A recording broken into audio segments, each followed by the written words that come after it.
You're listening to Four Things to Know, a WCCO daily news podcast.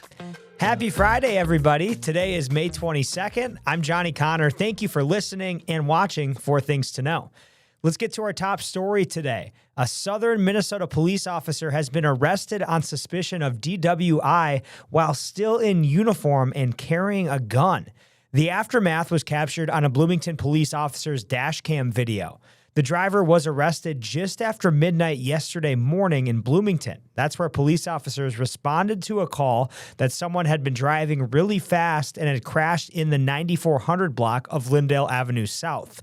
WCCO's John Lauritsen is following this story for us today. Bloomington Police Chief Booker Hodges is calling this arrest very disturbing. He identified the man in question as 61-year-old Kenneth Gallion, who works part-time for the Chatfield Police Department located near Rochester. Now, Chief Hodges says Officer Gallion had been working security at the State Fair on Wednesday night, which many officers do for big events. Hodges says Gallion crashed his car in Bloomington just after midnight after going at a high rate of speed and had only been off duty from the fair for about an hour. Dashcam video shows him in full uniform with a gun stumbling after he crashed his car. Chief Hodges says Gallion was over 3 times the legal limit for alcohol. I really hope he hasn't done this in the past. I mean, we don't make light of alcoholism as a disease, but at the same time, when you put on this uniform and this badge, you cannot drink liquor and drive a car and crash. I mean, like I said, I'm just glad no one got hurt, including him. But you can't do that, man. You can't. We just can't do that. The Minnesota State Fair released a statement this morning saying Gallion has worked as a police officer for them for 21 years, but is no longer employed at the State Fair. Now to number 2 today. A Ramsey County deputy is charged with 2 felonies. He's accused of sending explicit pictures and messages to people he believed to be children. Chad Melner is charged with 2 counts of engaging in electronic communication relating or describing sexual conduct with a child. Now, according to a criminal complaint, the East Metro Human Trafficking Task Force began chatting with a user on the app Kik in March. They began chatting with that user using 2 different accounts.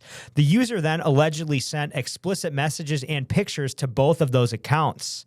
Messages then continued even after recipients identified themselves as minors. Investigators found a phone number and email address associated with the account and traced them to Mulner. When confronted, he said the chats online, quote, weren't him and that this would be a career ender for him. Mulner has since been placed on administrative leave. We will, of course, keep you updated on that case. Now to number 3 today, a tragic story. Minneapolis police are searching for the shooter who killed a 16-year-old boy. Police say it happened early last night near 18th and Girard Avenue North. They say a 44-year-old man was also shot but will survive. Investigators are working to learn what led to the gunfire and if the 2 victims are connected in some way. We, of course, will have more today on WCCO News. And your 4th thing to know today, happening today, the community is remembering George Floyd almost 6 years after he was murdered in South Minneapolis. This morning at the Courtyard by Marriott Minneapolis downtown, there was a remembrance brunch. George Floyd died on Memorial Day, May 25th, 2020. And this afternoon, there was a yellow rose ceremony at George Floyd Square. This marks the 3rd annual day of remembrance to honor his life. Organizers say this year's Day of Remembrance feels especially meaningful as the city plans to begin reconstruction at George Floyd Square in June. They say today's events will be one of the final big community gatherings at the square in its current form. Those are the 4 things to know today. Let's get a check-in now on our weekend forecast. Hey guys, happy Friday. Next weather meteorologist Adam Del Rosso checking in ahead of our holiday weekend. Things on the gloomy side this evening. The clouds are going to be sticking around. Could have a couple of showers as well, especially as we get closer to midnight tonight. But those clouds are going to keep our temperatures up a little bit. We're going to drop down close to 50 for our low temperature. Tomorrow we'll start off with some clouds, but I think the rain moves out early. Afternoon sunshine gets us up close to 70 degrees. Our Sunday, more sunshine, even warmer with highs close to 80. And Memorial Day on Monday will be in the upper 80s with more sunshine. Not too bad for a holiday weekend. And now, here's more to know. Today, we're dedicating this whole More to Know segment to Minnesota's fraud crisis. Yesterday, we told you that $90 million worth of new fraud charges were announced as federal officials say Minnesota's fraud crisis is expanding to historic proportions. 15 people were charged in connection to that alleged $90 million stolen. State programs meant to help those with autism, give at-home care, provide child care, and more are said to be the targets of these fraudsters. And now we're learning more about some of these new charges. One of the people charged is a man who the FBI says jumped off of a fourth-story balcony to avoid his arrest yesterday morning. Eventually, the FBI was able to catch up with him, and he is now in custody. We're told he and a partner are accused of submitting fraudulent claims totaling more than $3 million. They were targeting Minnesota's Housing and Stabilization Services program. The indictment against him says the pair tried to bill the program for 92 hours worth of services for a man who had already died. I mean, this gentleman, he's one of the reasons that the housing stabilization program in this fine state is shut down. That was Dr. Oz with the Center for Medicare and Medicaid Services. Despite continued criticism from the federal government, Governor Walz is still defending the state's response. Minnesota officials say they were instrumental in charging these new fraudsters. And now diving deeper into the autism centers accused of fraud, the owners of 2 autism centers have already pleaded guilty for millions of dollars in fraud. Now millions more dollars allegedly stolen involves 2 clients as well at those centers. Back in 2024, WCCO saw FBI agents carrying out boxes out of Smart Therapy Center's office in Minneapolis. Federal prosecutors say these documents uncovered a massive fraud scheme involving the state's autism program. The owner of Smart Therapy, Asha Hassan, already pleaded guilty to wire fraud for stealing $14 million from the autism program. And back in March, the owner of Star Autism Center, Abdi Najib Yusuf, pleaded guilty to wire fraud after receiving more than $6 million. And now, 2 more women connected to the clinics are also facing charges. According to the new indictment, Hassan Yusuf and Shamso Hassan submitted claims for Medicaid that were medically unnecessary. These fraud cases caused a Medicaid funding freeze, now impacting more than 1 million Minnesotans, and that freeze does not look to be thawing anytime soon. So far, $350 million in Medicaid for Minnesota has been deferred. And according to Dr. Oz, who's the administrator for the Centers of Medicare and Medicaid Services, Minnesota leaders aren't doing enough to get that money back. The state submitted documents that are supposed to identify potential Medicaid fraud, but Oz says the documents were not satisfactory. The state was also asked to revalidate providers that fell into categories considered high risk for fraud. Oz says 5,600 needed to be revalidated, but as of May 7th, 40% of them have either not responded or their response was inadequate. We believe that by the end of this month, which is the deadline, that half of these providers may no longer be allowed to provide services.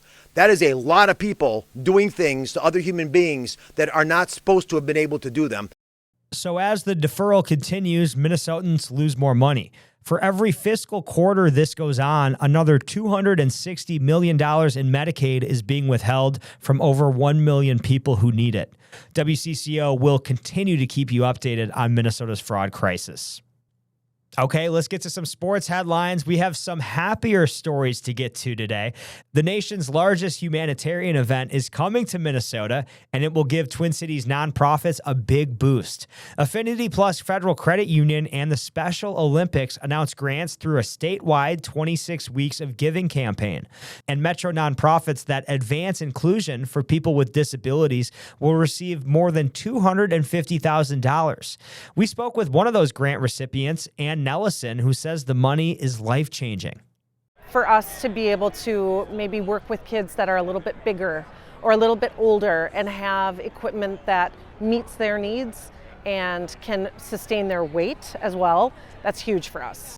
So nice to hear. And the 2026 Special Olympics USA Games, those come to the University of Minnesota and Blaine June 20th through the 26th. And on the baseball diamond, the Twins are in Boston tonight. They're taking on the Red Sox at historic Fenway Park. I actually got the chance to go out there last summer. What a park. It was such a good time. 3-game series, it begins tonight in Beantown, 6-10. Twins have won 3 of their last 4. Hopefully they can keep it going. It's time to take a breath with your Daily Bright Spot. Now, we've been following this story for a couple weeks now. We have exciting news from the Animal Humane Society. The first of the 50 rescued beagles brought to Minnesota from Ridgeland Farms in Wisconsin has been adopted. You'll remember Ridgeland Farms is a biomedical researcher facility that has faced break-ins and criticism over animal abuse accusations. But thanks to the Humane Society, Topeka, she's the first rescued beagle to find her new home. At first, this new world has been, of course, scary for her, but thanks to lots of love and patience from volunteers, she was the first one who is ready to be adopted. And according to the Animal Humane Society, more and more beagles will soon be ready for adoption. Just check out their website if you want to take one home and give them a nice, happy life in Minnesota.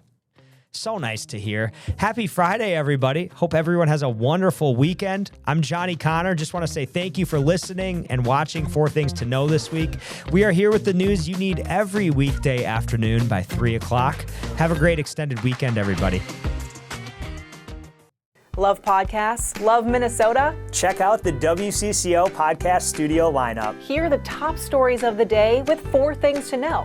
Discover top female athletes and teams from around the state on women in sports. Dive into stories about faith and belief, from your local leaders to your neighbors next door, with Bigger Than Belief. Stay in the know on the go with the WCCO podcast studio. Go to WCCO.com/podcasts.